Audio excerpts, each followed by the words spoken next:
Yeah, no, that makes a lot of sense. I want to move on to a particular area, but before I do that, I just want to put one more bit of pressure on this idea that I said earlier. You know, one concern is that maybe there's no there with one criticism it seems you could make, and you said, well, obviously I can't lay it all out in 60 seconds, and I take that. Diet Coke. I take that point. I take that point very, very clearly. I'm not expecting you to be able to sum it up in a minute. Hammer waiter. The slightly different criticism question I'm trying to ask is there a sense in which this concept of potential is so all-embracing that it is sort of empty? That by saying so much, you sort of end up saying nothing. I'm saying the reverse. Okay. I'm saying it's everything. We're all part of it. But I mean, couldn't I, if I came along and I said that the secret of everything is, you know, say it. Blah. I just made it. It's the omega force. No, but I'm saying that the defining power of this theory is that it's self-evident that potential possibility is eternal, and that's the only concept. Right. And I'm saying that's what marks this apart from everything else, okay. Every other theory. Without that, sure, right, you're one of many people who have this light bulb went off in their little brain. Okay, yeah. But with that, respectfully, I believe it's bulletproof, right. And will prevail. And it was actually offered to me by somebody who doesn't even like me. He said to me, "It's self-evident." I said, right. "That's what I was looking for. Right. You're right." Nora, can I have a glass and a... You understand? Yeah, no, absolutely. That's what anchors it. Because I take the only concept which is by definition eternal, and I show him that one concept with a little spin. The little spin works with everything. Tell me, where did humankind come? Where did the Earth come from? I don't know. You don't know. What ignited the Big Bang? Thank you. What ignited the Big Bang? I have no idea. What's your purpose? I have no idea. Wait. Okay, are you a high-level journalist, right? You won this prize and that prize, right? You observe the world. You're widely read. Yeah. You're a smart boy. You're a very smart boy. And yet I have no idea about the answer to these major questions. That's correct. No, I'm not saying I'm right, but I'm saying to you, hey, listen, young man, Mr. Prize winner, this and that. I offer you a matrix to look at, and I say, this matrix works.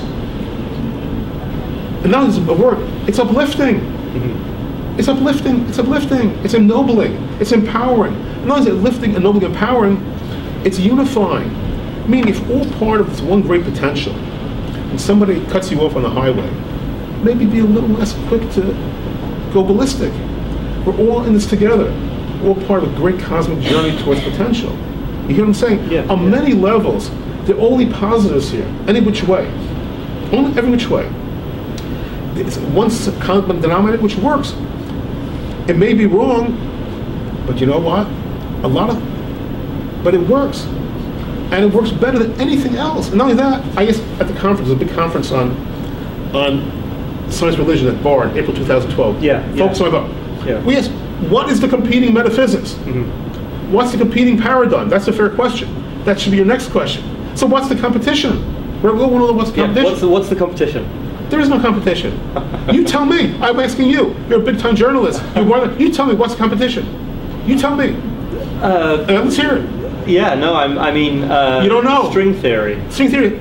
Bullshit. It's nonsense. String theory is a theory in physics. Right. And where did the string come from? You can always ask that question. Right. Yeah. Multiverse? Where did the multiverse come from? You always vector back to the same question. Mm-hmm. Where did that come from? No, meaning not the string theory BS. I'm saying it's a theory of everything. Overarching theory. It's only a theory of everything in physics. Right. It's not an overarching theory. Am I clear? It's not BS, but it's a potential overarching theory. It breaks down. But somebody who was a proponent of that might say, well, we only need a theory of everything in physics because the rest of these realms are human inventions. The answer to what is the content of metaphysics is that metaphysics is just philosophers. Okay, I say but all these issues of what's important, what's not important. Don't ask me, don't ask the academic, line up 100 random college freshmen. Because they tend to be idealistic, mm-hmm. They tend to be relatively honest, and they tend to be seeking truth. Mm-hmm. And ask them, are you satisfied with stopping with string theory? Right. Or do you want to go a little bit further? Yeah. Now, we love the scientists. We admire them. They're great. They've done remarkable work. In fact, it's unbelievable how far they've come so fast. I don't even know how it's possible that they've gotten so far.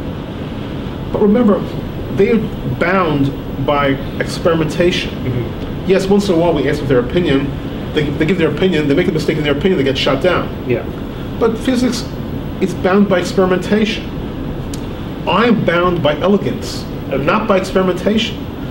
I not want to fight your experimentation results. On the contrary, the more you give me, the better. It's raw material. Yeah. But I'm not bound by it. You are bound by it. I am not, by definition. So therefore, you see, society has empowered the physicists to become metaphysicians. Yeah. But it was, I respect it's a mistake. Yes. And not only that, that, they may not even be qualified by their predilection, by their wiring. Yeah. Just like I would never make a good physicist by my wiring. It's always a different skill set. Mm-hmm. You follow what I'm saying, right? I do, and I think Right. it's interesting. I Right. mean, it's a little curious. I mean, it's interesting that this sort of fundamentally aesthetic approach. I mean, there I do see an interesting overlap with your day job. I mean, it seems that There's an overlap, right? It's elegance in both senses of the. And don't tell anyone, but the subtext of my logos are really extraordinary. But don't tell anyone. You'll think I'm obsessed by it. So tell me about. I would like to know a little bit more Right. about your intellectual development. I guess maybe after that moment on the beach, because I feel like something so all-encompassing. It's the kind of thing that could make you feel like you were going a bit crazy at some point as it sort of unfolds. Did you, after that moment in Barbados, did it all fall into place within, No, so it's within a week? actually or? somewhat interesting, okay? Right. So,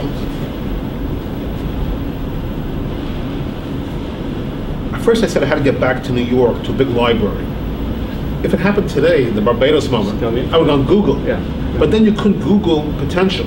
You had to go to the libraries Yeah. and get the encyclopedias and go to the indexes, and etc., and check out if anybody had said it. But I'll tell you frankly, my quick chronology. I have an intellectual consigliere, or sounding board. Okay. His name is Stephen Gross. Okay. I've seen a couple of mentions of him. Yeah, we were in high school together. We're friends to this day. Okay. And all my, so to speak, alleged intellectual works, he's my sounding board. What's his profession? He teaches science in Israel. Okay. Okay. But he's, what he is, there's no substitute for, because he can integrate dozens of fields. He reads like a book a week since he's a kid, and he remembers it, right. and he integrates it. And he's a religious individual, Jewish religious individual, but he's, he's objective about this as well. And I'm very lucky to have him as a friend. And we're in touch, say 2-3 times a week. Right. And I bounce everything off him as a reality check. I don't always listen to him, but I bounce it off him. You understand? Because he'll give me the hardest time possible. Right. It makes you look very easy. You understand? He's Okay. like you 3 times, Okay. and you're doing your job. Okay. And he's doing his job because he cannot let me make a move, which is a mistake. Because if I make one bad move, I will be crucified by this community or that community. Right. Okay. Yeah. As we speak, they have the daggers ready. Right. Because nobody wants an interloper encroaching on their field. Ever. I probably won't either. Right. And the stakes are sort of high for the people at the pinnacle of various establishments. Because here I'm saying, well, great, you're wonderful, but you're wrong. Yeah. And you missed it. And so it's a very bitter pill to swallow. Now, I'm not looking to cause problems. I'm looking to actually liberate, etc., and have an intellectual discussion. That's what we were brought up as kids. That it's all a debate and discussion. Work it out, including this interview. Thrash it out, and let the powerful ideas succeed. Yeah. I mean, did you, just to be absolutely devil's advocate and Right. blunt, and don't be offended by this, do you think that some of those people who you think are like threatened by what you're saying actually just think that you're some crank? I mean, like, why would they take you seriously? I'm sure some people think I'm a crank. Right. And I'm sure some people are threatened. I'm sure some people don't think I'm a crank, and I'm not threatened. Right. They're different combinations. Right. They just think you're wrong because they've got their own theories. Or maybe they just don't have time for it. Right. Right. You know, right. there are many possibilities. I think the first to emerge are those who are threatened. Right. And the last to emerge are those who are weighing it. If I were in that community, I would weigh this. I wouldn't open my mouth. Yeah. Frankly. You know, let's see what we're talking about here. What are we dealing with here? You know, frankly, there are two basic possibilities. Yeah. Either it's profound or it's absurd. There's really no in the middle here, respectfully speaking. Right. There's no in the middle here. And my job is to put it on the table and let the world decide if it's profound or absurd. Luckily, we're in this internet age where it should get an airing, hopefully.